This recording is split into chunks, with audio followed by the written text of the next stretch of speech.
I feel like I might look a little strange in this video. I'm so used to wearing eyelashes, but my eyes will not stop watering today, so I can't put eyelashes on. So I feel like I look weird, but we're gonna move on. Hey y'all, I am back, and I actually have a little bit of a different video for you today. I'm still gonna be telling a scary story, but I'm gonna tell it without reading anything. I don't really know how else to explain it. I'm just gonna be telling you the story, but it's not my story. If you guys didn't know, I went to LA for about 8 or 9 days. I was there for a long time. And while I was there, I was visiting my friend Paige. We started watching this show on Netflix called Haunted. If you guys are fans of my channel and you've never seen this before, I highly recommend it. It was like incredible. Basically, the show is like people telling true paranormal stories, things that have happened to them, but it's also like a docudrama where they act it out, and normally those are super cheesy and super lame, but it was really good. I was so surprised because when we first turned it on, I was like, oh, I don't really like docudramas, but we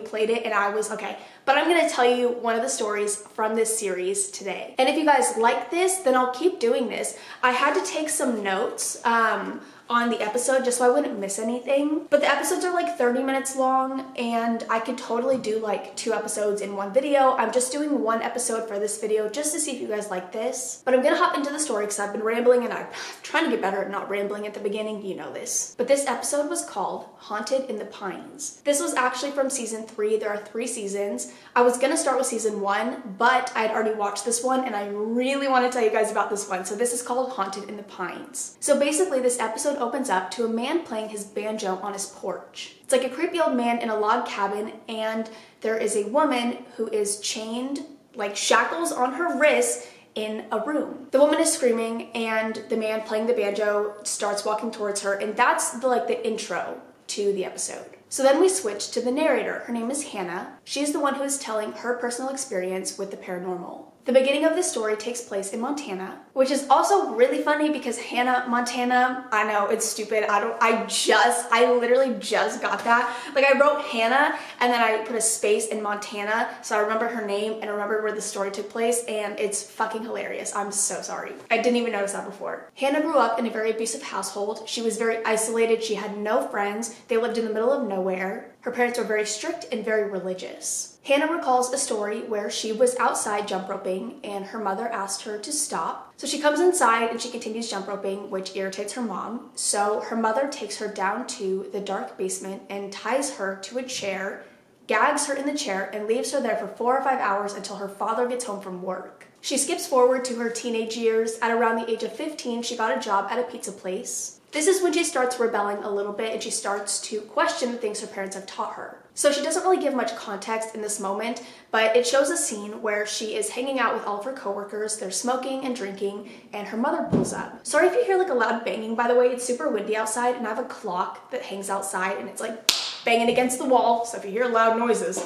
I'm okay, I promise. So Hannah's mom shows up and she suspects that something is going on. So she looks inside of Hannah's purse and she finds some cigarettes. This leads her to hit Hannah across the face with her bag, cutting her lip. And her coworker tells her, if you don't leave, I'm going to call CPS. This is not normal. This is not how a parent should treat a child. Since Hannah was working for a while at this point, and considering the abuse, she was able to emancipate herself. She had met a disabled vet named Jesse who needed help around the house, so she ended up moving in with him. He's actually in the episode. While they're talking and while they're narrating, they are surrounded by their friends or people who were maybe involved in the story, and Jesse was actually there and talked about how she really helped him in a time where he needed it, and he knows he did the same for her. At this point in time, she was making no money, and I didn't write a note for this part, so I'm not really sure how Drew comes into the story. I think Jesse knew Drew. Drew lived in California, and he had a weed farm, a cannabis farm. I don't know how else to say that without it sounding really stupid. He had a cannabis farm, and my cat is literally right here standing on my notes, so I'm gonna have to wait a second because I don't want to miss any details. Essentially, Drew needed help on his cannabis farm, so she ended up moving to California. They caught feelings for each other very quickly, Hannah and Drew, so they ended up moving into his main house, a big cabin in the woods on a mountain. There was a 3 or 4 day period where Drew had to go and work on his farms, and so Hannah was left alone in the house. And as she was cleaning, she noticed a hollow wall. So there was like a dead space in this wall, and it didn't make any sense with how the house was laid out. So when Drew gets back from tending his farms, she shows him and she's like, there is something behind this wall. So he grabs a chainsaw, which I'm not gonna lie, when this part happened, I was like, he's gonna kill her. Like, this is the man who's locking people up, but that wasn't the case. So he grabs his chainsaw, they cut a hole in the wall, they end up removing the whole wall, and they find something very interesting. It was like an old tub or an old shower with shackles hanging above it, and the floor is covered in old razor blades. But in the tub / shower, there is a hole cut out, almost like something is supposed to be draining from the tub down to the basement. So they go down to the basement and they find tunnels behind, I think it was behind like a water heater or something. They find tunnels that were dug throughout the basement that lead further into the house. Through these tunnels, they find more shackles, they find the remains of a mattress, which would allude to somebody having been kept down there. They also found the hole in the ceiling from the tub that was cut out with a bucket underneath it filled with blood that had been sitting there for maybe 20 years. So there was blood draining from the shower above, where the shackles were, where the razor blades were, there was blood draining into this bucket. Hannah says that after they found this secret room and went down to the basement and explored everything, the energy in the house completely changed. I'm gonna give you guys a warning if you plan on watching this, which I highly recommend it, it's very good, but there is a sex scene. It does get a little scandalous. So in this part, they are getting down and dirty, and they hear a banjo start playing. They hear music starting to play. And so Hannah makes a comment. She's like, "Did you hear that?" And he goes, "Did you leave the stereo on?" To which Hannah replies, "We don't have a stereo." So Drew goes to investigate. Hannah stays behind. She's very scared. And as he's walking around, he doesn't find anything, and the music just stops. So then Hannah goes to find Drew to see if he had found anything, and he scares her with the chainsaw, which and this is like a real story. I'm not just being like, this is stupid, but I would be so pissed. I would be so mad. But my main point is that they both heard the music and it was coming from seemingly nowhere. And at this point in time, they both start thinking maybe there was some sort of negative energy that came out of that room when they opened it up. So they decide to board up the room, and as Hannah is painting the wall, she gets a scratch on her neck. There's nobody behind her, there's nobody in the room with her, and she starts bleeding. After that incident, they started waking up with razor blade cuts all over their bodies. And it shows Hannah waking up, walking to the mirror, seeing the cuts, and going back to Drew saying, "What did you do to me?" And realizing Drew also has the cuts. They would obtain more and more cuts every single time they woke up, and they were deep, painful cuts. And Hannah was thinking, there's no way we could have slept through this, but they did. This all happened while they were sleeping. It never woke them up. They never had any idea what was going on. They just woke up with more and more cuts every single day. Hannah says this is where she starts to get really scared, and she decides to talk to Drew about potentially moving. Drew says that they should try and help whatever negative energy is in there. They should try to release the negative energy. This causes a fight between the two of them. Hannah goes to her room, locks the door, goes to bed, and this next part really freaks me out. Hannah wakes up to hear some sort of whispering, as well as Drew yelling downstairs. I think it was downstairs. Don't know if it's a two-story house, couldn't really tell from the video, but she hears him yelling from a different room. He is chanting, "Feed the house is hungry, the house needs blood." And he's chanting this over and over again, pacing back and forth by the front door. And keep in mind, the front door is where the man was playing the banjo in the very beginning. So the front door is open, and he's just walking back and forth, chanting these three things over and over again. Hannah tries to calm him down. At one point, he is kneeling on the floor. She grabs his face and he pushes her aside. He goes and gets in his truck and he leaves. As he's driving, his radio starts to play a very familiar song. It's the banjo. The same song that played while they were, doing their business.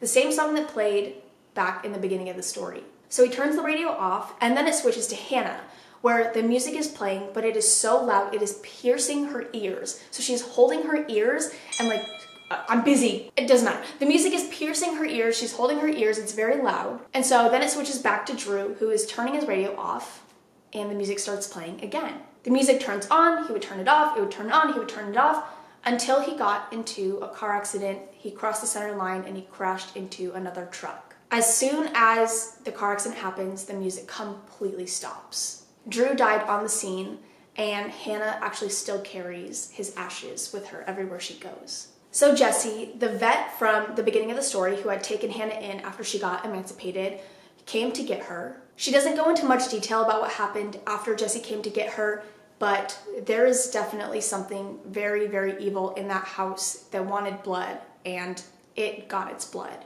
There are like, I think there's 6 episodes per season. So there's about 18. Is that the right math? Because I think I did that really fast. 3 times 6. There's about 18 episodes, something around that, and I could totally make a video for like every single one. I find these so fascinating, and it's really cool to see it happen like in real time, even though it's like a dramatization. I don't know how to say that word.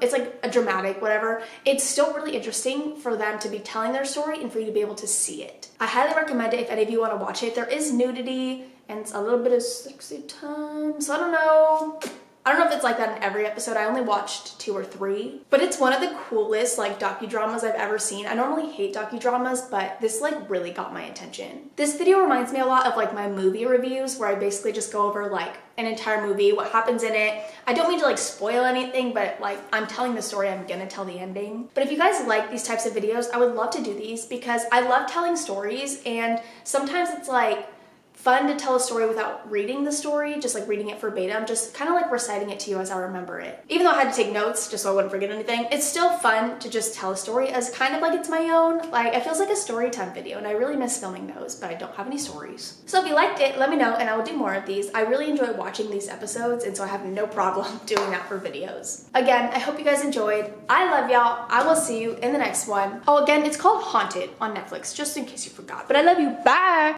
Do you like my shirt? I got this, and I also got a Nightmare on Elm Street one, and it's from my favorite Nightmare on Elm Street movie, the 3rd one, Dream Warriors, which I was like, what are the chances they make a t-shirt like just for the 3rd movie? I feel like that's really random.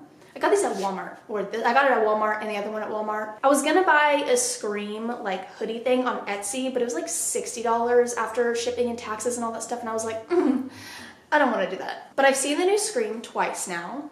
Really liked it. Saw it twice because my friends wanted to see it. I saw it like when it like first came out, like I think the 2nd day it came out, and then my friends wanted to see it when I was in LA, so we saw it again, and I was like, I'm okay with it. I was actually gonna take a nap, but then I got really into it, so yeah. Also, I wanted to say, I have a lot to ramble about. My LA trip was really fun. I had so much fun, and I think I'm gonna go back very soon. My camera stopped recording and I don't even remember what I was saying, so I'm just gonna start my story over. When I'm on vacation, or even when I'm at home, I'm really bad about taking my meds, like really, really bad. And I did not take one of my meds like my entire trip. So now I'm going through withdrawals from my meds, which means I have flu-like symptoms. So I'm like dying right now. Like I've sneezed like 100 times today, and I gotta sneeze right now, but I'm not gonna let it happen. My eyes also water like crazy, and I just feel like really sick. Like I feel like I have the flu. I mean, it's flu-like symptoms. I feel like I have the flu, and it sucks. So I'm gonna take my meds. I'm gonna like set alarms and shit so that I remember to take them, because I'm so bad at taking my meds. It's annoying. But yeah, I'm gonna go back to LA very soon. How soon? I don't know. I have a tattoo appointment in March, but I might also go in February. But I'm definitely going in March because I have a tattoo appointment. I'm getting my cats tattooed on me, and I'm really excited. But I'll show you guys that. My camera's dying. I guess I forgot to charge my camera. I don't know. But I'm getting my cats tattooed on me, but I have to go because it's going to die in like 2 seconds. But I love you. See ya!